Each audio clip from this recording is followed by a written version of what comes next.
नमस्कार, आप देख रहे हैं प्रदेश का सबसे भरोसेमंद news channel India news Uttar Pradesh Uttarakhand. आपके साथ मैं हूं हेमंत कुमार।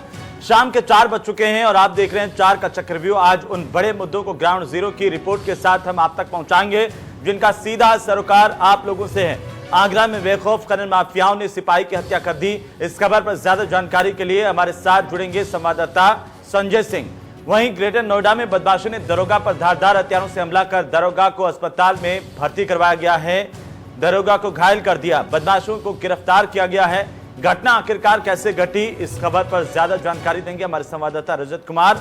वहीं मिर्जापुर में बाहुबली विधायक के परिवार की मुश्किलें अब बढ़ती हुई दिखाई दे रही हैं। इस खबर पर हमारे साथ जुड़ेंगे हमारे संवाददाता आकाश। तो चलिए शुरू करते हैं 4 का चक्रव्यूह।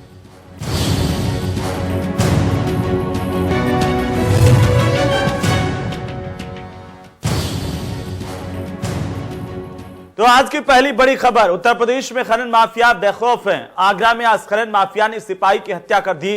सिपाही ने अवैध रेत से भरकर जा रहे ट्रैक्टर को रोकने की कोशिश की थी, जिस पर ड्राइवर ने सिपाही को कुचल दिया। आरोपी ट्रैक्टर ट्रॉली छोड़कर मौके से फायरिंग करते हुए फरार हो गए।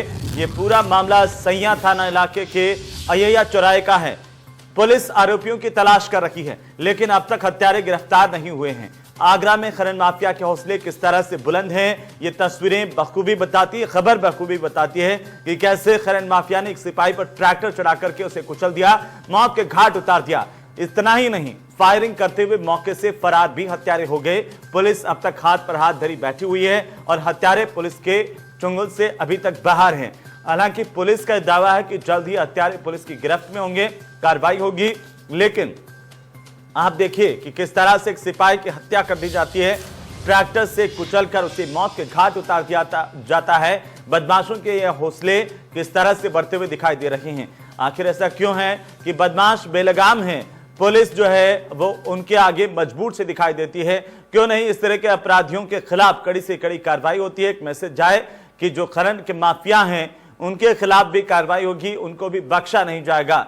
ये अहम खबर जो हम आपको इस वक्त दिखा रहे हैं, बता रहे हैं कि कैसे आखिरकार अवैध रेत से भरे हुए एक ट्रैक्टर ट्रॉली को रोकने की कोशिश यहां पर पुलिसकर्मी की ओर से की गई थी, लेकिन खनन माफिया ने, गुंडों ने पुलिसकर्मी को ट्रैक्टर से कुचल करके उसकी हत्या कर दी, उसे मौत के घाट उतार दिया। इसके बाद हत्यारों ने फायरिंग करते हुए वहां से फरार हो गए। हालांकि पुलिस की ओर से अब इस पूरे मामले को लेकर हत्यारों की तलाश की जा रही है। इस पूरे मामले को लेकर के कार्रवाई की बात की जा रही है। ज्यादा जानकारी के साथ हमारे संवाददाता संजय सिंह हमारे साथ जुड़ रहे हैं, उनका हम लोग कर लेते हैं। संजय, क्या है आखिरकार ये पूरा मामला, कैसे एक सिपाही की हत्या करके माफिया गुंडे बदमाश फरार हो जाते हैं?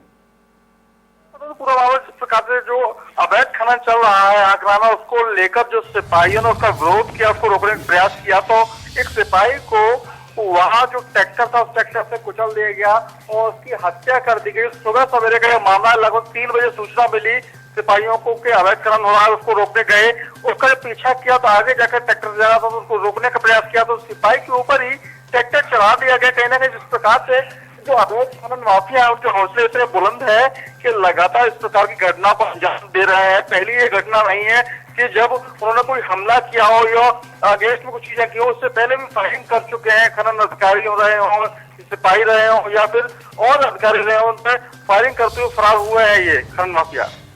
लेकिन संजय, क्या पुलिस पूरी तैयारी के साथ नहीं थी? क्या पुलिस को इस बात का अंदेशा नहीं था कि इन बदमाशों के पास हथियार हैं, वे किसी भी वारदात को अंजाम दे सकते हैं, और इसी वजह से यह घटना घटी कि बदमाशों ने सिपाही को ट्रैक्टर से कुचलकर मौत के घाट उतार दिया और फरार भी हो गए? तो अचानक से की सूचना जब मिली इन दोनों सिपाहियों को सुबह सवेरे का 3 बजे के लगभग वक्त था, तो ये अचानक से चल दिए। इन्हें जनरली ये नहीं पता था कि ट्रैक्टर जो अवैध खनन कर रहा था उसको रोकने का प्रयास किया, उसने ट्रैक्टर ही इनके ऊपर जहाँ भी सिपाही, एक सिपाही सोनू चौधरी है, उसकी मौत हो गई है। सैया थाने का ये सिपाही है, सब कुछ बात है।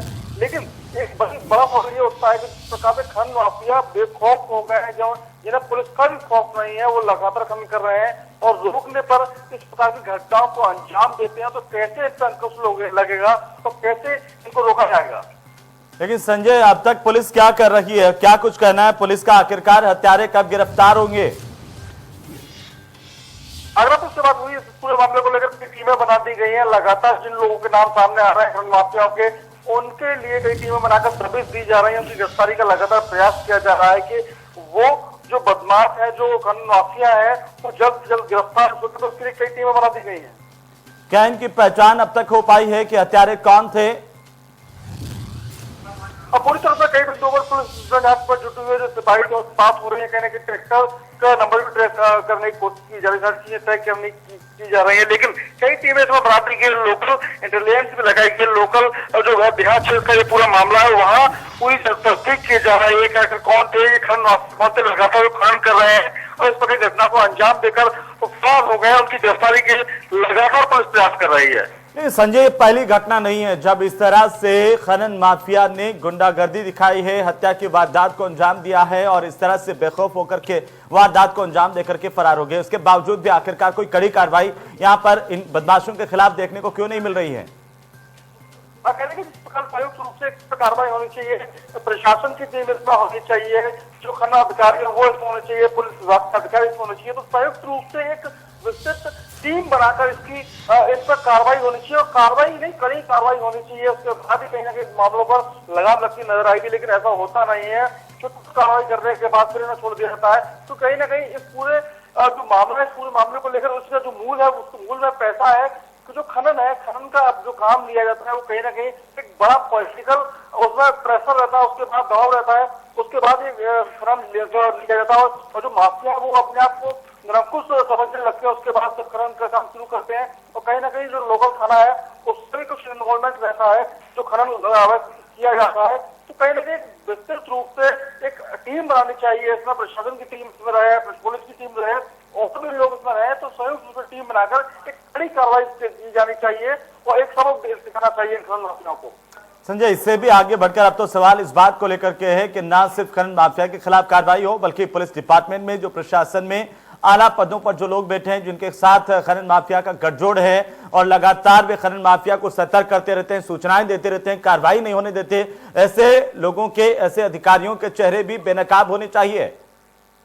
बिल्कुल जिस प्रकार से जो खनन माफियाओं का साथ दे रहे हैं या खनन माफियाओं से कुछ पैसा लेकर उनके साथ देते हैं, ऐसे अधिकारियों, कर्मचारियों जो भी इसमें हिस्सा लेते हैं, उन सब तक कार्रवाई होनी चाहिए। कहीं ना कहीं मुख्यमंत्री योगी आदित्यनाथ ने सरकार में आने के बाद साफ तौर पर कह दिया था कि जिस प्रकार से खनन के ठेकों को बंद भी कर दिया, उस पर स्टार्ट किए गए तो खनन पर रोक लगाने के लिए सारी चीजें तय की गई। लेकिन उसके मूल में जो पैसा है उसको लेकर कहीं ना कहीं ढुलमुल चीजें नजर आई। उसके बाद इस प्रकार की कार्रवाइयां नहीं हो पाई खनन माफियाओं के खिलाफ। जो अवैध खनन करते हैं उन पर कड़ी कार्रवाई हो जाती है, सारी जैसी घटना नहीं होती है। बिल्कुल संजय, चलिए बहुत बहुत शुक्रिया तमाम जानकारी के लिए।